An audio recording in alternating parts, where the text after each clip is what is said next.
మీ అందరి ఆనందం సంతోషం కోసం ఈ అద్భుతమైన అంకెలను మార్నింగ్ న్యూస్లో వెలుగు. బడ్జెట్ స్వరూపం మొత్తం 3,04,965 కోట్లు.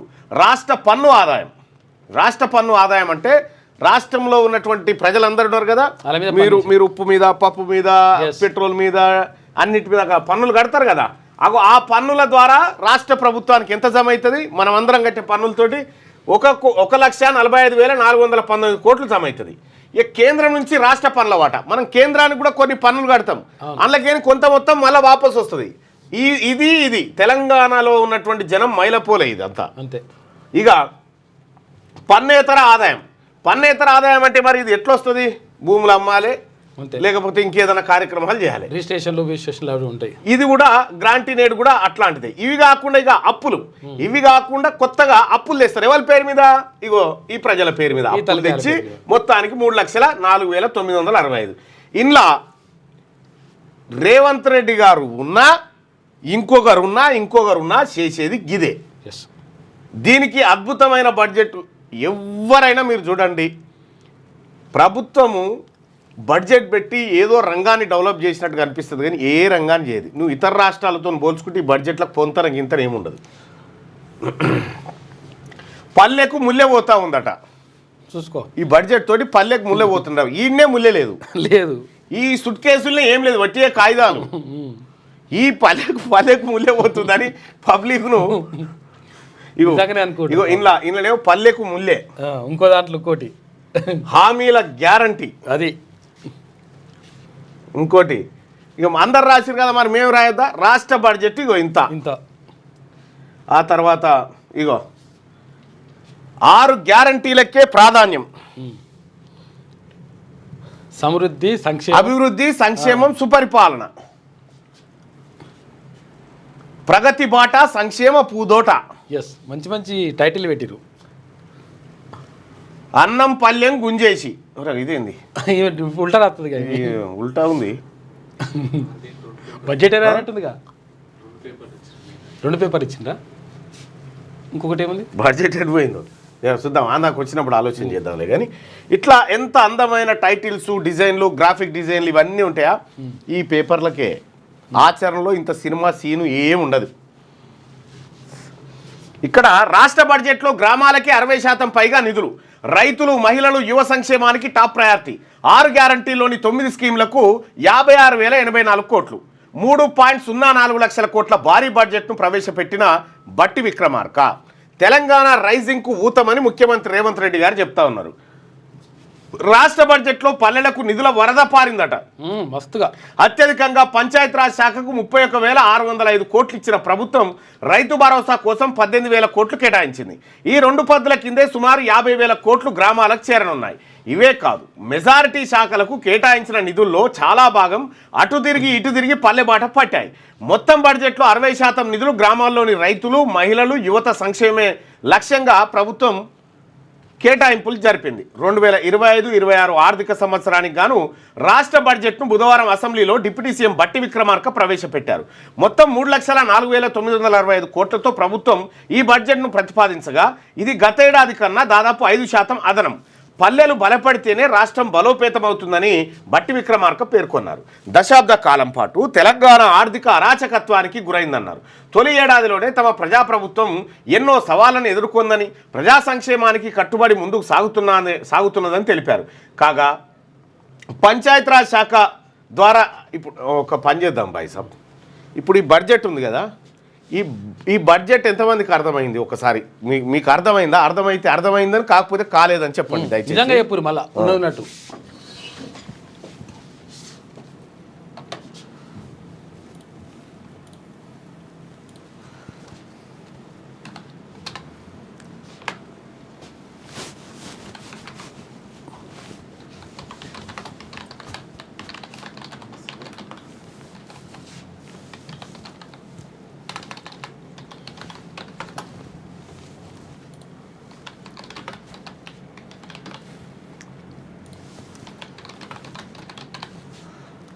మీ అభిప్రాయం తెలియజేయండి. బడ్జెట్ లెక్కలు మీకు అర్థమవుతాయా? ఇక మళ్ళా ఎవరెవరికైతే అర్థమవుతుందో ఒక్కొక్క పాయింట్ అడుక్కుందాం మరి మనని. అన్న నువ్వు కేటీఆర్ నీకు అర్థమైందా అని చెప్పి ఒక ఆయన అంటా ఉన్నాడు. ఎస్, నాకు అర్థమైంది కాబట్టి పనికిరాని కాయిదాలని చెప్తా ఉన్నా. బడ్జెట్ అంటే బోగట్టే అనేటువంటి ఫ్రెంచ్ పదం నుంచి వచ్చిన ఒక పదం అది. దాని తోలు సంచి అంటారు దాన్ని. ఆ తోలు సంచే ఇదే, వీళ్ళు పట్టుకున్న తోలు సంచి. రైట్. ఇక్కడ బడ్జెట్ లెక్కలు మీకు అర్థమవుతాయా అనుకునే వాళ్ళు ఇక్కడ, అర్థం కావనుకునే వాళ్ళు ఇక్కడ. మీ అభిప్రాయం? 70% మంది కాదు, ఎక్కువ మందికి తెలియదు ఈ లెక్కలు. తెలియదు ఎందుకంటే ఈ లెక్కలు ప్రజలకు బరాబర్ అర్థమైందనుకో, ప్రజల్లో ఆలోచన పుడుతుంది. కాబట్టి దాంట్లో మూలధనాలు, వ్యయాలు అనేటువంటి పదాలు అవి ఆ టెర్మినాలజీ అంతా డిఫరెంట్ ఉంటుంది అన్నమాట. ఏం అర్థం కాకుండా ఎవ్వరికి ఏం అర్థం కాదు. ఏం లేదు, ఆడ కూర్చున్నాం మండలిలో కానీ ఇటు సభలో కానీ కూర్చున్న సభ్యులకు కూడా ఈ పెద్ద కానీ ఇట్లా బెంచీలు కొట్టి వా అంటదికే సరిపోతుంది. వాస్తవానికి ఇన్డెప్త్ పోతే బడ్జెట్ ఏంది, బడ్జెట్ ఎందుకు ఒక రాజ్యం బడ్జెట్ను ప్రవేశపెడుతుంది, ఆ బడ్జెట్ ప్రయోజనాలు ఏంది, మనం ఒక్కసారి మాట్లాడుకుందాం. పైసా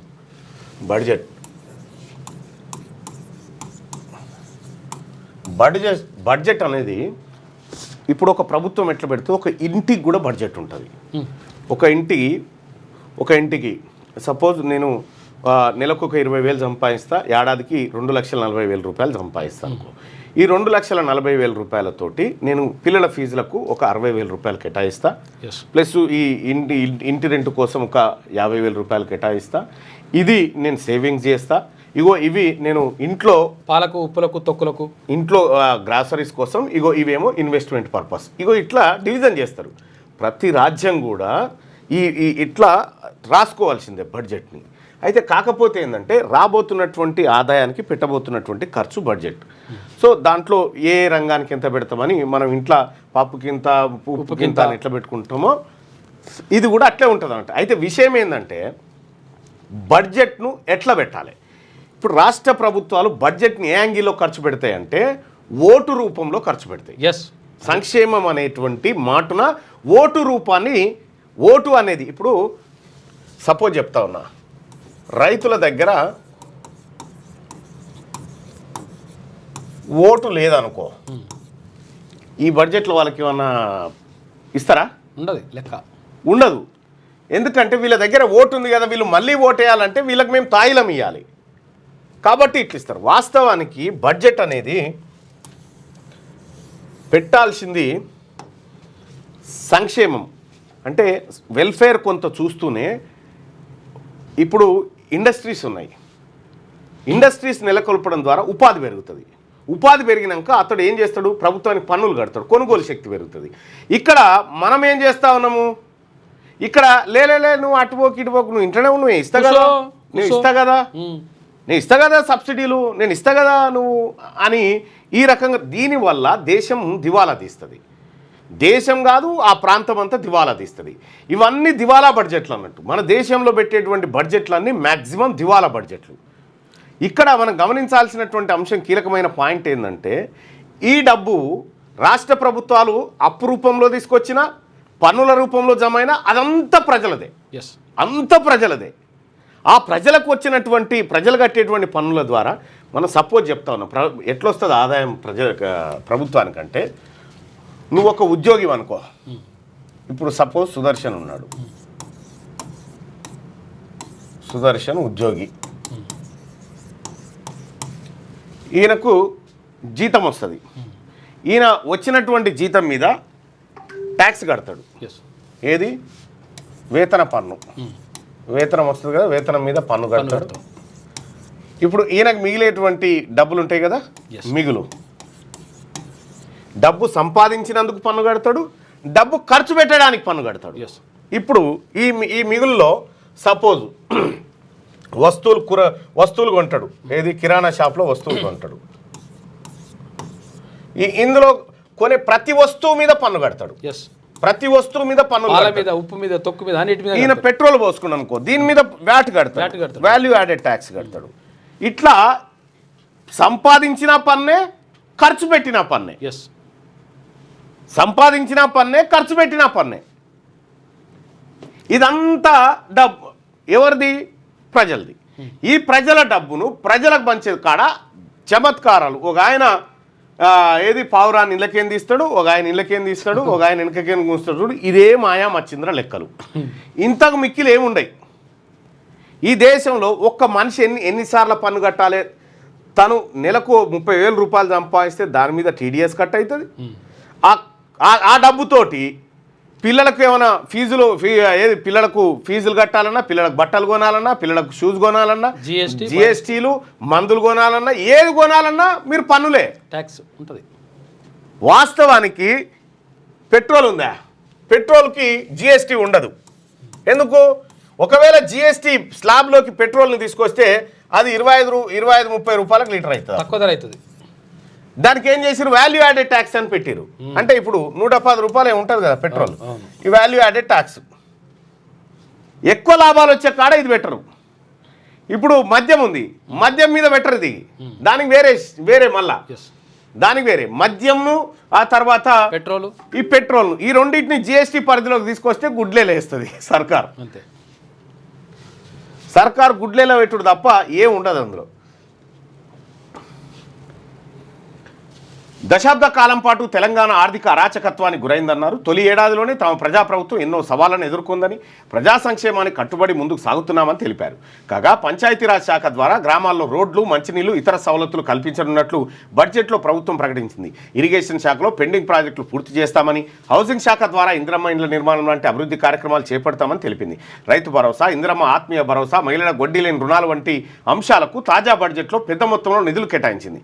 6 గ్యారంటీలో 9 స్కీములకు 56,084 కోట్లు కేటాయించగా వీటిలో మెజార్టీ లబ్ధి గ్రామీణ ప్రాంతాల ప్రజలకు చేకూరబోతుందని ఒక వార్త. అయితే ఇప్పుడు మనం దీంట్లో ఇప్పుడు కొత్తగా మాట్లాడుకుంటా ఉన్నాం నాలెడ్జ్ హబ్లు, ఆ తర్వాత స్కిల్ డెవలప్మెంట్ ప్రోగ్రామ్స్, ఆ తర్వాత ఆర్టిఫిషియల్ ఇంటెలిజెన్స్, ఇవన్నీ పట్టణ ప్రాంతాలకే పరిమితం, గ్రామీణ ప్రాంతాలకు లేవు. నువ్వు ఎంత వరద బారిచ్చినా నువ్వు నాలెడ్జ్ని, ఆ తర్వాత వాళ్ళకు స్కిల్ని గ్రామీణ ప్రాంతం వరకు తీసుకుపోవడం ఒట్టిదే అవుతుంది. దీర్ఘకాలిక ప్రయోజనాలు ఉండాలి ఏ పథకం ప్రవేశపెట్టాలి అంటే రాష్ట్ర ప్రభుత్వము ఎప్పుడైనా చూడండి, ఒక వ్యక్తి తన కాళ్ళపైన నిలబడేటట్టు ఉండాలి. ప్రభుత్వం ఈ రంగం మీద ఖర్చు పెట్టింది అనుకో, ఈ రంగానికి ఖర్చు పెట్టింది అనుకో, ఈ రంగం మీద ఒక 1000 కోట్లు పెట్టింది అనుకో, ప్రభుత్వం ఆలోచన ఎట్లా ఉండాలంటే దీని నుంచి ఒక 5 ఏళ్లలో రాష్ట్ర ప్రభుత్వ సంపద ఒక 5,000 కోట్లు పెరిగేటట్టు ఉండాలి. ఇక ఇటువంటి ఇన్వెస్ట్మెంట్ పెడితే అంటే మనం ఇప్పుడు పెట్టేవి అటు పెడితే అంటే ఇక మళ్ళీ వచ్చుడే లేదు, మళ్ళీ వచ్చేసరికి మళ్ళీ అల్టిమేట్గా బడ్జెట్ పెరగడం అంటే ప్రజల నడ్డి విరగడం. అంతే, బడ్జెట్ పెరగడం అంటే ఏంటంటే ప్రజల నడ్డి ఏడికేం తెచ్చి ప్రజల దగ్గరనే వసూలు చేయాలి. అంతే కదా. చదువులకు సరిపడా 23,108 కోట్ల కేటాయింపులు, గతేడాది కంటే 1,816 కోట్లు ఎక్కువ. వర్సిటీల అభివృద్ధికి 500 కోట్లు. అయితే ఈ చదువులకు సరిపడా అని చెప్తా ఉన్నారు కదా. ఇప్పుడు కొత్తగా 11,000 మంది టీచర్లు వచ్చారు, ఆ తర్వాత లెక్చరర్లు వచ్చారు, వీళ్ళందరూ వచ్చారుగా. వీళ్ళందరి జీతాల కోసం పెరిగింది ఇది. ఇవి జీతభత్యాలకే పైసలు. ఈ పిల్లలకు వచ్చేది చాలా తక్కువ. అందులో ఈ జీతభత్యాలకు దీనికే సరిపోతాయి. గతేడాది కంటే టీచర్ల సంఖ్య పెరిగింది. ఆటోమేటిక్గా పెరుగుతాయి, ధరలు పెరుగుతాయి, రేట్లు పెరుగుతాయి, అన్ని పెరుగుతాయి. వ్యవసాయానికి దండిగా వ్యవసాయ రంగానికి 24,439 కోట్లు. ఇందులో రైతు భరోసా స్కీమ్కే 18,000 కోట్లు. ఈ ఏడాది నుంచి పంటల బీమా పథకం అమలు చేయబోతా ఉన్నారట. సంక్షేమానికి భారీగా ఎస్సీ వెల్ఫేర్కు 40,232 కోట్లు, ట్రైబల్ వెల్ఫేర్కు 17,169 కోట్లు. ఇది ఏమన్నారు? బడ్జెట్ లెక్కలు మీకు అర్థమవుతాయా? అర్థమవుతాయని 36%, అర్థం కావు అని 64% ఉంది. ఎస్, అరే సంక్షేమానికి భారీగా ఎస్సీ వెల్ఫేర్కు 40,232 కోట్లు, ట్రైబల్ వెల్ఫేర్కు 17,169 కోట్లు, బీసీ సంక్షేమానికి 11,405 కోట్లు. అట్లా తెలంగాణలోని అన్ని ప్రాంతాలు హైదరాబాద్ తరహాలోనే అభివృద్ధి చెందాలన్నది మెగా మాస్టర్ ప్లాన్ 2050 పాలసీ ప్రధాన లక్ష్యం. ఔటర్ రింగ్ రోడ్డుని ఆనుకొని హైదరాబాద్ చుట్టూ శాటిలైట్ టౌన్షిప్లు ఏర్పాటు చేస్తాం. అల్పాదాయ మధ్యతరగతి వర్గాలకు అందుబాటులో ఉండేలా గృహ సముదాయాలను నిర్మిస్తాం. దీర్ఘకాలిక అభివృద్ధి లక్ష్యాల సాధనకు సీఎం రేవంత్ రెడ్డి నాయకత్వంలో ముందుకు నడుస్తున్నాం. హైదరాబాద్ వరంగల్ పారిశ్రామిక కారిడార్ను నేషనల్ హైవే 163కు ఇరువైపులా ఏర్పాటు చేస్తామని చెప్పేసి బట్టి విక్రమార్క అంటారు. ప్రత్యేక కథనాలు 2 నుంచి 6 పేజీల మధ్య ఇందులో ఉన్నాయి. ఇక కేటాయింపులు ఒకసారి చూస్తే 6 గ్యారంటీలోని ముఖ్యమైన స్కీమ్ల కేటాయింపులు రూపాయలు 18,000 కోట్లు రైతు భరోసా, చేయూతకు 14,000 కోట్లు, ఇందిరమ్మ ఇండ్లకు 12,000 కోట్లు, మహాలక్ష్మి ఆర్టీసీకి 4,300 కోట్లు, ఆ తర్వాత సన్నవడ్లకు బోనస్ 1,800 కోట్లు, గృహజ్యోతికి 2,000 కోట్లు, ఆ తర్వాత రాజీవ్ ఆరోగ్యశ్రీకి 1,143 కోట్లు, గ్యాస్ సబ్సిడీకి 723 కోట్లు, ఇందిరమ్మ ఆత్మీయ భరోసాకి 600 కోట్లు. 6 గ్యారంటీల కోసం రాష్ట్ర ప్రభుత్వం కేటాయించినటువంటి కేటాయింపులు ఇవన్నీ. 4 లక్షల దిశగా తలసరి ఆదాయం 2024-25లో పర్ క్యాపిటా ఇన్కమ్ 3.80 లక్షలు అయితే నిరుడితో పోలిస్తే 9.6% పెరుగుదల, 16 లక్షల కోట్లకు జీఎస్డిపి, 10.1% వృద్ధి రేటు. ఇక జిల్లాల నడుమ కొనసాగుతున్న అంతరాలు, హైదరాబాద్ చుట్టుపక్కల జిల్లాల్లోనే అభివృద్ధి సోషియో ఎకనామిక్ సర్వేలో వెల్లడించినట. ఇక అరచేతిలో వైకుంఠం బడ్జెట్ బుక్లో 2 పేజీలు పెరిగాయే తప్ప పసలేదు హరీష్ రావు. 6 గ్యారంటీల ఊసు లేదు. అది ఎందుకు లేదు, నువ్వు గమ్మత్తున్నావు. కేటాయింపులు జరిగితే మహిళలకు నెలకు 2,500 ఇవ్వకుండా అందాల పోటీలకు 250 కోట్లు పెడతారా అని ప్రశ్న. ఇక పెనం మీద వచ్చి పొయ్యిలో పడ్డట్టు బీఆర్ఎస్ ప్రభుత్వ తీరును మీరున్నా గిదే పెట్టేది, మీరున్నా ఎవరున్నా పెట్టేది గిదే అంతే ఉంటుంది. బీఆర్ఎస్ ప్రభుత్వ తీరును తలదన్నేలా కాంగ్రెస్ వ్యవహారం. కిషన్ రెడ్డి అంచనాలు భారీ, కేటాయింపులు అమల్లో మాత్రం సారీ. 6 గ్యారంటీలపై ఆశలు వదులుకునేలా ఉందని కామెంట్. బడ్జెట్ ఓం బూమ్ బుష్ అని చెప్పి సంజయ్. ఎస్సీ వర్గీకరణ ఎవరికీ వ్యతిరేకం కాదు, వర్గీకరణ మేం చేస్తే మందకృష్ణ మాత్రం మోడీని నమ్ముతుండని చెప్పి సీఎం రేవంత్ రెడ్డి అంటుండు. బీజేపీ రాష్ట్రంలో ఎక్కడ చేయలేదు, మేము చిత్తశుద్ధితో బిల్లు పాస్ చేసినాం. 30 ఏళ్ల వర్గీకరణ ఇష్యూకు ఇదే ముఖ్యమంత్రి గారు అసెంబ్లీ సాక్షిగా పాత నోటిఫికేషన్లో కూడా వర్గీకరణ ద్వారా నింపుతామని చెప్పి చెప్పాడు. అది మోసమే కదా, మరి నిన్నెట నమ్ముతాడు మందకృష్ణ మాదిగా?